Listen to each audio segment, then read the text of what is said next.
Reverend Don Lewis coming to you from the beautiful metaverse, and welcome to Midday with Reverend Don. And today we're going to talk about more of the things that I'm putting up for sale. I'm perhaps saturating that subject a little bit, but I have only a short time to do this, and so we'll be talking a lot about it this week, and of course other things too. Today I wanted to talk about some of the altarpieces and ritual items that are coming up. And, we didn't want to, hello to Mary in the chat room.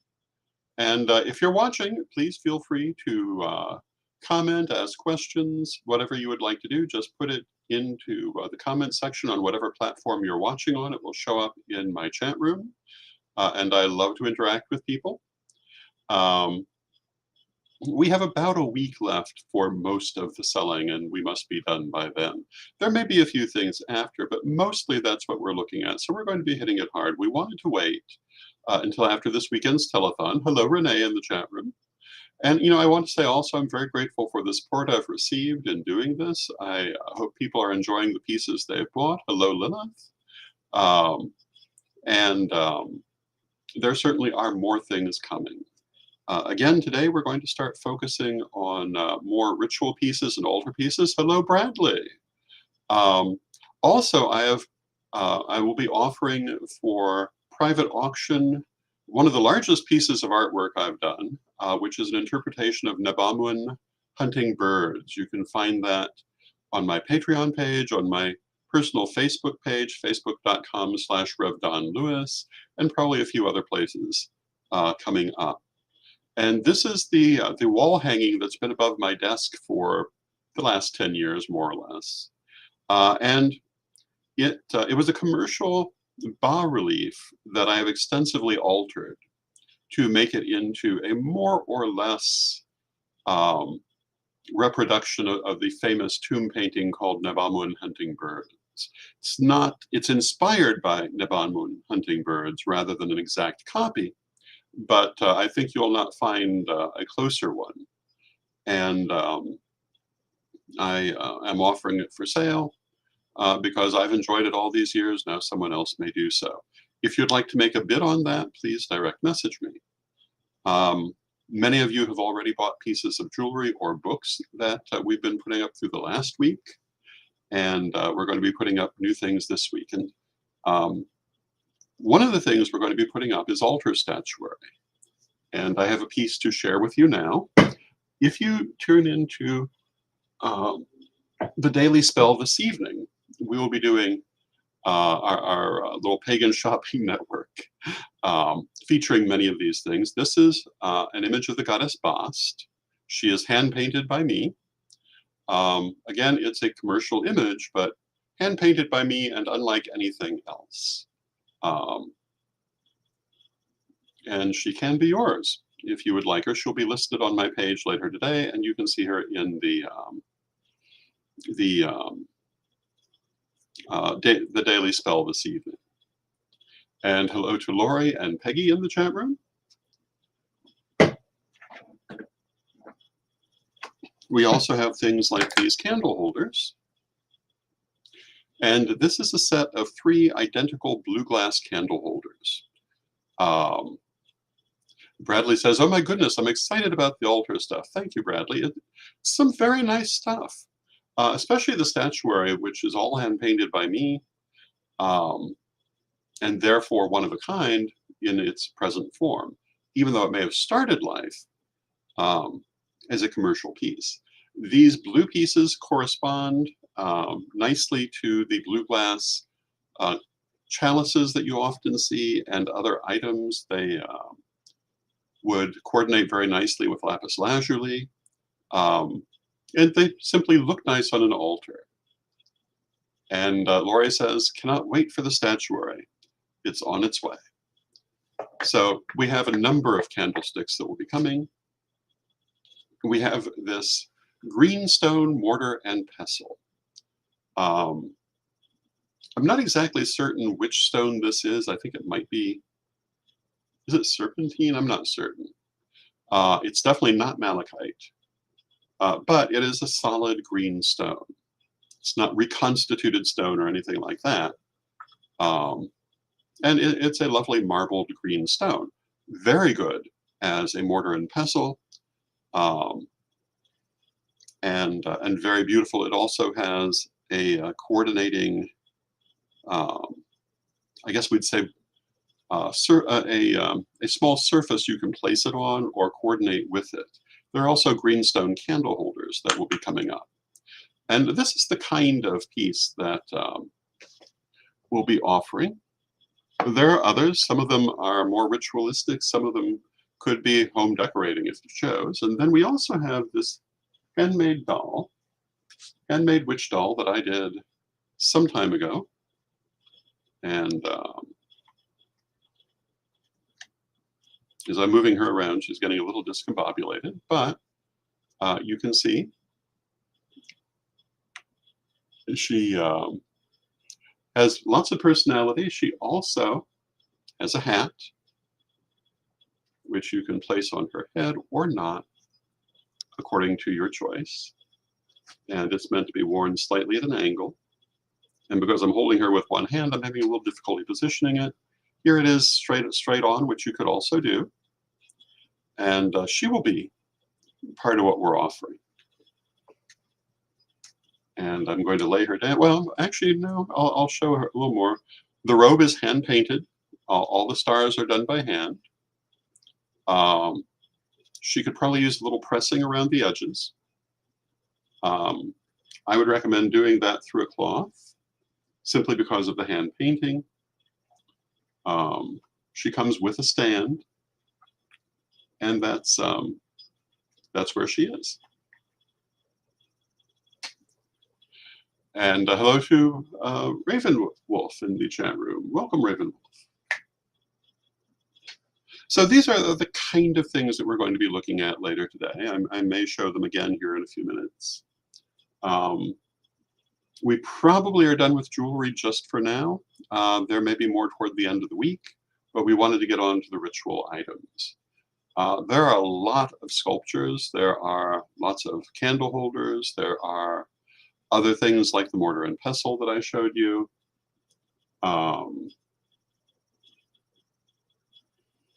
And, oh, not putting my crystal balls in. I'm planning to take those with me. Certainly not my personal athame, but I have a collection of them. There may be others that find their way in. We'll see.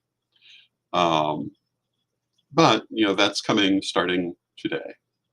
And tonight, again, on the daily spell, we will be focusing on these items, and they will be offered. And I'm planning to have them also on my page, but whether that will be before or after the broadcast, I cannot guarantee. But hopefully they will be up before the broadcast. If not, they'll be up tomorrow morning or after the broadcast. So lots of pieces.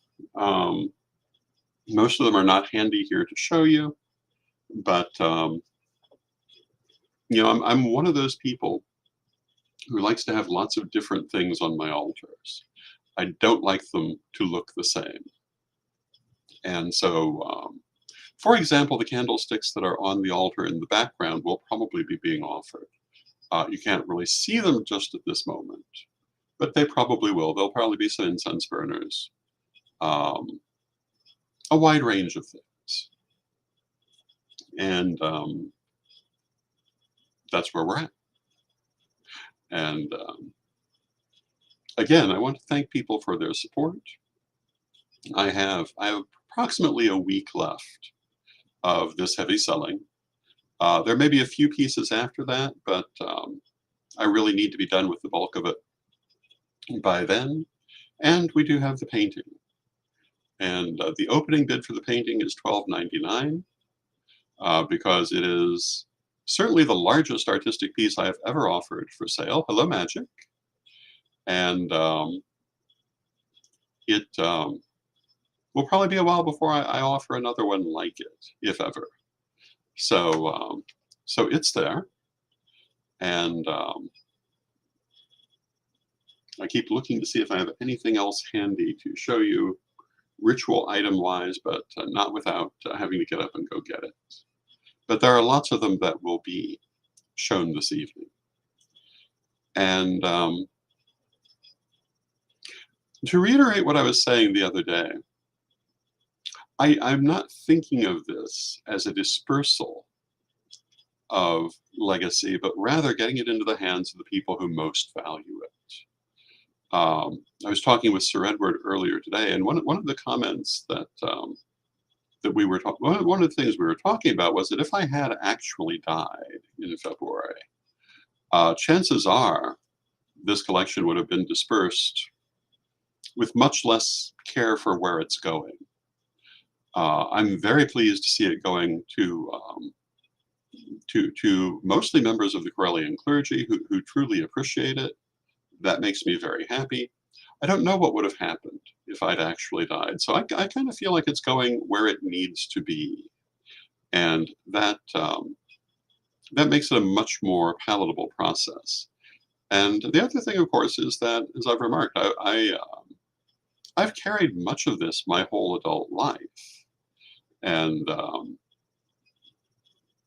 this will, in its way, be very freeing to me to not have to worry about all of these things in the way that I have always before.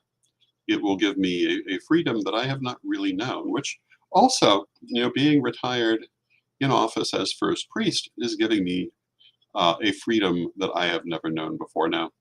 Not fully in play yet because I have all of this to deal with, but I plan to focus on writing and teaching and video and these things, which I've always kind of had to make a side project because of the requirements of the office.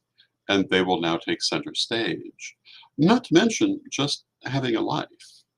Um, so we shall see. We shall see where we go. And and Reverend Ravenwolf asks, "Have you considered Etsy? Possibly, possibly once I've relocated for future things. I have started a Patreon. I'm grateful to those people who have joined my Patreon, and after all of this is finished, it will become much more active, I assure you. If you're interested in my Patreon, you can find it at revdonlewis.com. And among other things, I've moved my Monday night chat to Patreon, where it will continue on a platform that is isolated from possible troll attack, something we'd been beginning to experience again. And many other things will be coming there as well. So a lot of things happening, a lot of things I'm doing. I have numerous books coming soon from CorellianPublishing.com. It's going to be a busy time. But first, I have to do this and become relocated back to Central Illinois and let everything be stable again. So that's where I'm at. What else might we like to talk about in this half hour? We certainly can go on to other subjects.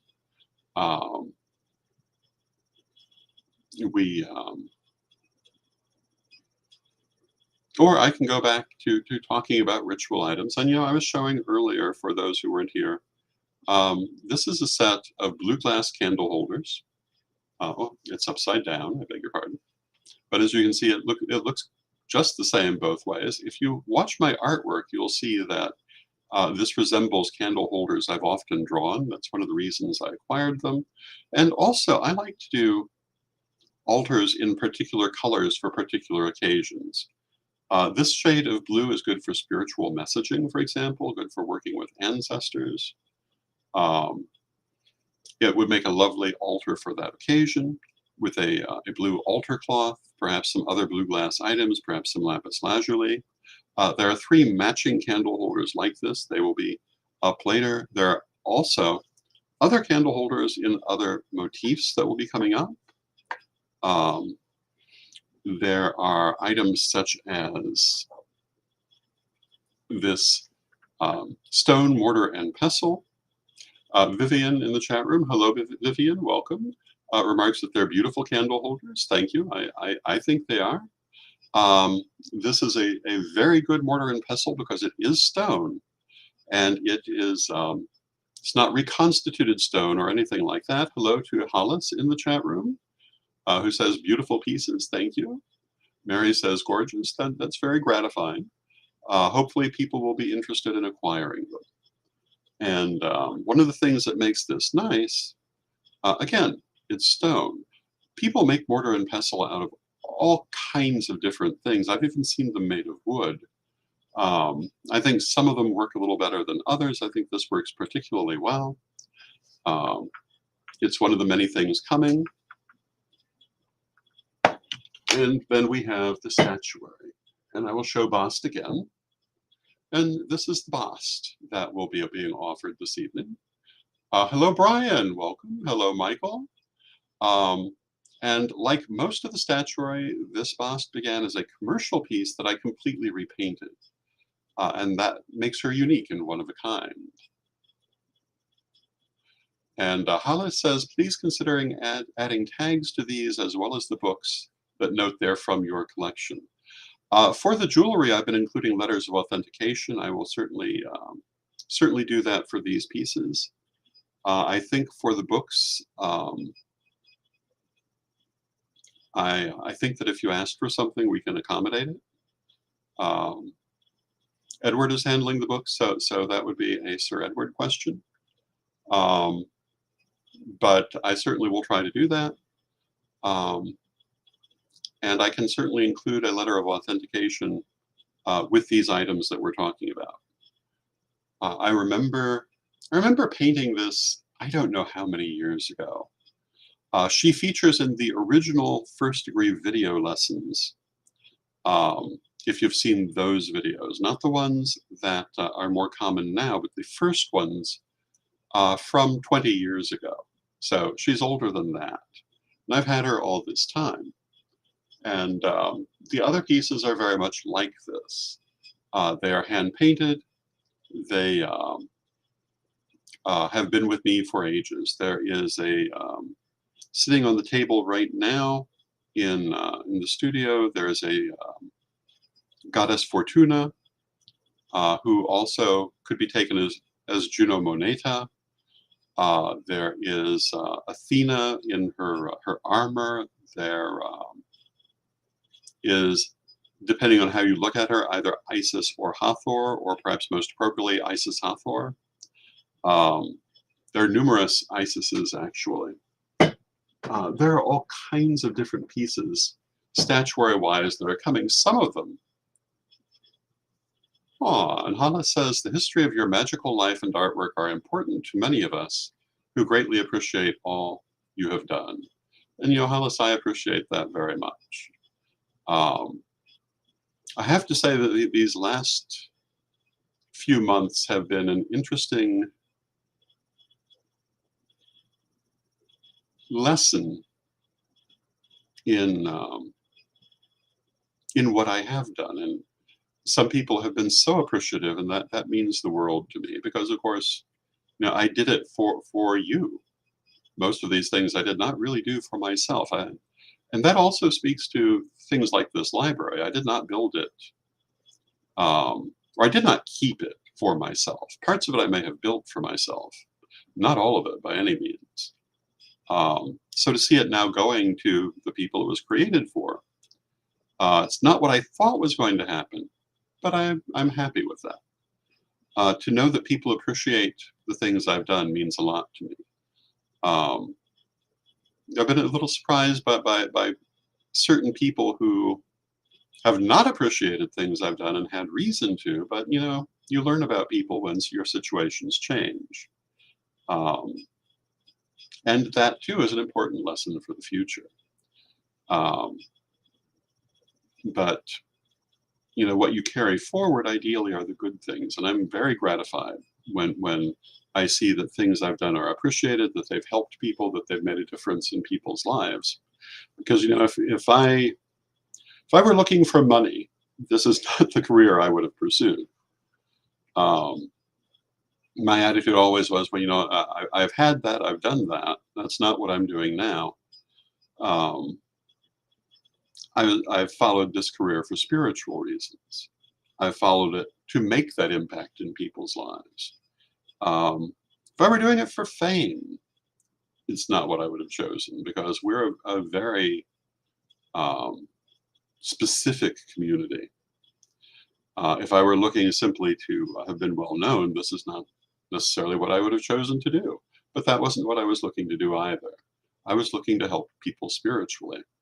And so when I see that that occurred, um, that makes me feel very good about the choices I've made. And hello to Dan Spiro in the chat room. So good to see you, Dan. Dan says, this is a very relevant message to me. I'm glad to hear that, Dan. You know, it's the people you touch in life that matter. And the good things that you do that impact others as much as the good things you receive, maybe more, really more. I think that we're here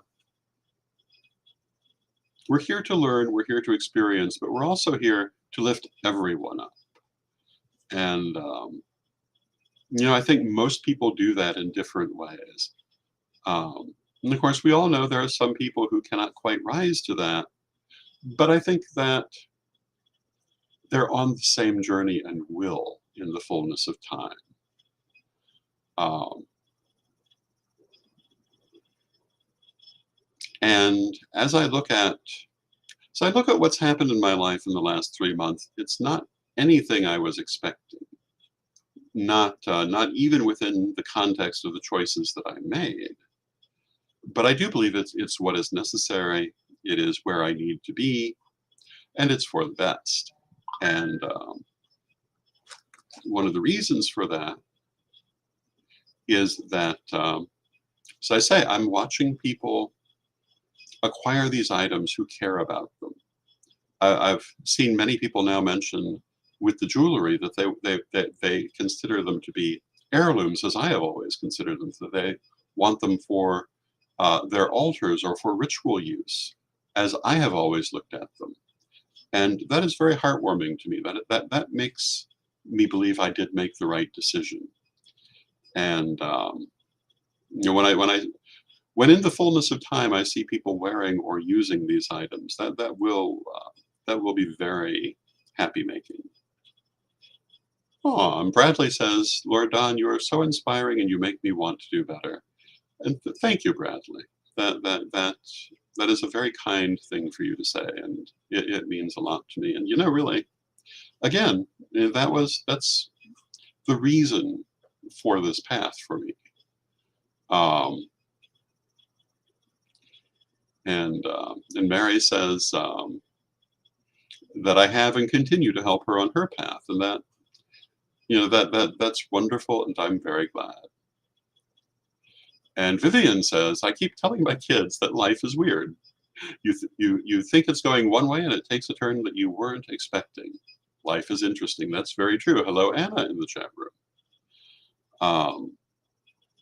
And you know, I've said before, even on this program, that when I look back on my life, even the things that seemed like they were terrible mistakes or terrible misfortune turned out to be necessary later.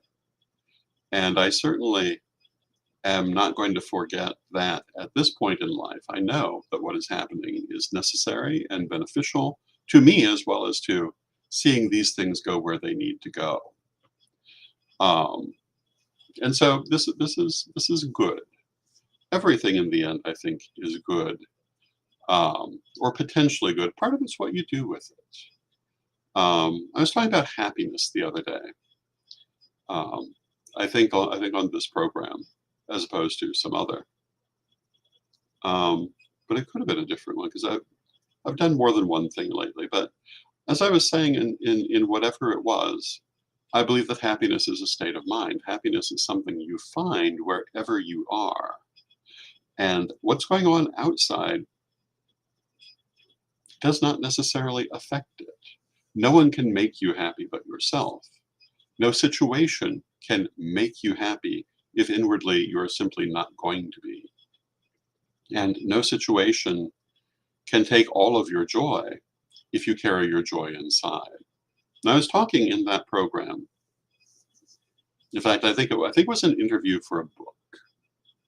And I was talking about Corrie ten Boom, who is an author from the Netherlands, now deceased, I believe, for several years, but she was a victim of the Holocaust in the 1940s. And she wrote the story of her life and her time in the concentration camps, how she survived the concentration camps while her sister died, um, how they got there, and how she survived, and how she found joy in the midst of horror. And in her case, part of what she did is she took joy in the simple signs that life continues no matter what. Things like a spider in its web, um, the sun rising each morning, and um, she found things to rejoice in and be grateful for, and they were there even in that horrible situation. So if someone says they can't be happy, that they cannot find joy, it seems to me that if Corrie ten Boom could find joy in that situation, then you simply need to look harder. Now, that's not to say there's anything wrong with being overwhelmed by your situation and feeling badly. We're human. Um, but we should try not to allow our situations to overwhelm us. We should look for the beauty and the joy that's there, and it will always help. I'm a great believer in the idea of the gratitude list for that reason, that particularly when you're feeling down, but really at any time, you can look at the things in your life that you are grateful for or should be grateful for, and they will always be there, no matter what's going on. Um, there may be other things you're not thrilled with, but if you take time to look at the things that are good, that you are grateful for, it will offset. And I've certainly found this to be true. Um, and I think these are very important aspects of living. Um, the way that I got into that conversation in this interview um, for an upcoming book on pagan elders was I was telling the story of how back in the 1970s, possibly early 1980s. Oh, and hello to Peta, who is joining us from New Zealand. Welcome, Peta. Wonderful to have you here. Um, I was watching the Phil Donahue show, which you have to be of a certain age to know ever existed, I suppose. But it was the forerunner to most issue-driven talk shows. It was a nationwide talk show that explored in a respectful manner all kinds of different issues. It was a very interesting program, and Phil Donahue was a very interesting host. And on this day, um, I'm pretty certain that it was Phil Donahue. Could have been Oprah. She followed much later than he started, but that they were contemporaries for a time. But they had a panel of weight loss guests, one of whom was a fitness expert, who held the point of view that it was completely impossible for anyone to ever be happy if they were overweight.